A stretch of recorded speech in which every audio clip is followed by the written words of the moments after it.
Pada awalnya Pak Heru nanya kira-kira bagaimana merestorasinya.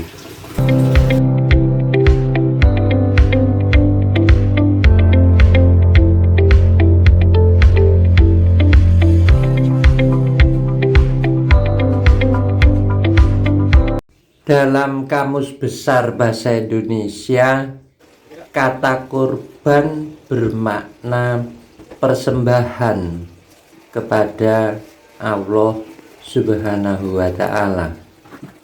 Bisa berupa kambing, biri-biri, sapi, onta, mungkin pokoknya yaitu binatang yang berkaki 4. Dan kalau kita melihat cerita yang anaknya Nabi Adam itu siapa? Habil, Nabil, itu yang satu mempersembahkan hewan, yang satu mempersembahkan sayuran atau buah. Itu waktu itu aku agak lupa ya, Bo. Tapi ternyata memang Allah Yahweh lebih seneng yang persembahan berbentuk hewan yang berdarah. Persembahan yang diterima itu yang berupa hewan ternak, akhirnya itu memunculkan dendam dan akhirnya salah satu dari mereka terbunuh karena iri sesembahan yang dari hewan yang lebih diterima. Dari cerita persembahan itu kemudian berkembang, malah ada peristiwa pembunuhan di mana yang baik tadi itu yang dibunuh. Setelah dibunuh terus bingung caranya apa merawat orang mati, tapi akhirnya diajari sama burung gagak. Dan dari cerita itu kemudian ada pelajaran bahwa orang yang mati itu harus dikubur seperti yang diajarkan oleh burung gagak tadi. Cerita tentang persembahan tadi itu berulang pada saat Ibrahim bermimpi, kalau kamu cinta kepada Tuhanmu, Yahwehmu, Allahmu, kamu harus menyembelih anakmu. Tapi yaitu satu keajaiban terjadi, yang tadinya anaknya yang mau disembelih itu ternyata berubah menjadi kambing. Dan sekarang korban kambing itu sudah tidak afdol lagi, diganti dengan sapi. Makin orang itu berkuasa, makin kaya, kurbannya lebih harus, bukan harus juga siapa, seakan-akan itu mencari sapi yang paling besar gitu, paling besar mungkin yaitu yang paling diterima sama Tuhan. Sebagaimana kita lihat kemarin itu banyak di media sosial beredar sapi wisanggeni itu namanya, yang 1,4 atau 1,5 ton itu disembelih. Ya jenis sapinya juga ya seperti biasanya lah, barang impor itu kan memang lebih gede. Kalau sapi-sapi lokal ya paling 3 kuintal 4 kuintal. Dan kalau nggak salah memang Indonesia itu kan impor bibit sapi yang kira-kira 2,5 juta ekor tiap tahunnya. Salah satunya ya mungkin untuk kebutuhan itu, untuk kebutuhan kurban tadi. Dan kalau kita hitung katakanlah ya harga pedetnya, harga bibit sapinya itu 15 juta, ya kira-kira tiap tahun impor sapi itu 37,5 triliun. Jadi lupa menceritakan ini dari Pak Heru yang tadinya nanya-nanya bagaimana cara merestorasi tempat sesaji atau suguhan Ya toh itu tadi hampir sama juga, mirip-mirip dengan kata-kata kurban. Cuman kalau sesaji, sesuguh itu konotasinya lebih ke arah leluhur ya, leluhur kita sendiri.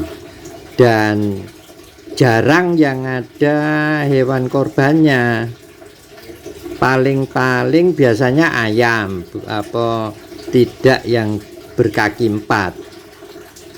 Atau kadang-kadang ya cukup dengan telur tanpa ingkung ayam.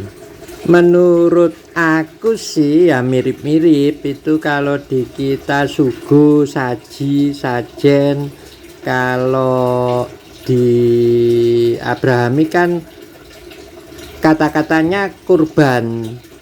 Ya aku tidak bermaksud apa menyamakan ya, dan itu juga kira-kira ya kalau menurut aku sih itu kan tidak menyekutukan Tuhan, karena kan berbeda. Kalau kurban apa persembahan kepada Tuhan, kepada Allah itu kan dengan hewan kurban yang rata-rata berkaki 4.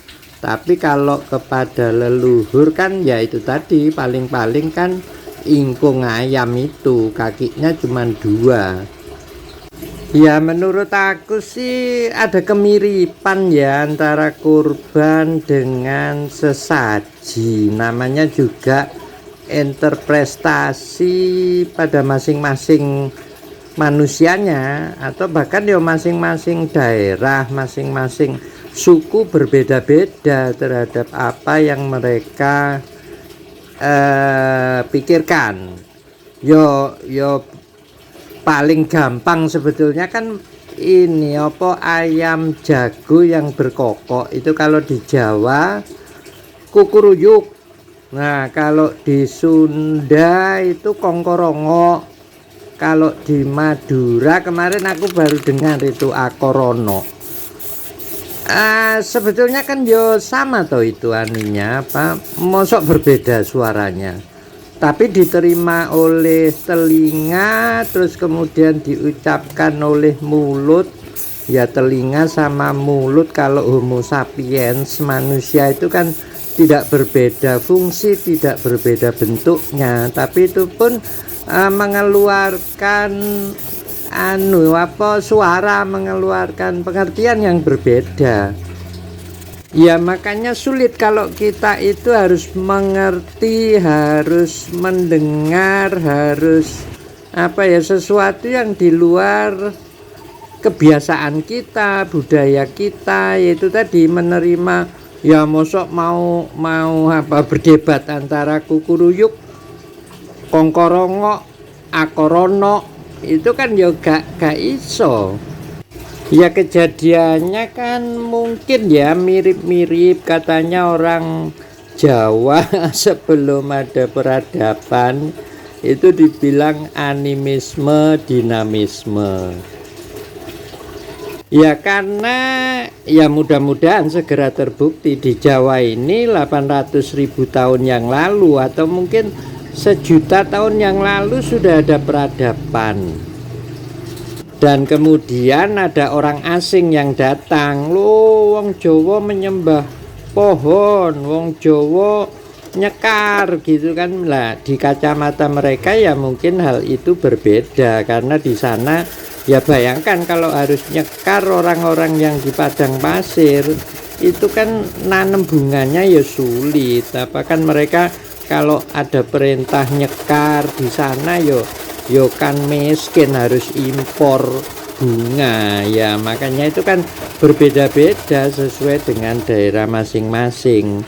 Jangan saling itu kalau nggak mengerti itu tadi kukuruyuk, telingaku mendengar itu kongkorongo, terus kemudian bertengkar, terus kemudian saling saling mengomentari sesuatu yang sebetulnya tidak kita ketahui, itu yang menimbulkan perdebatan.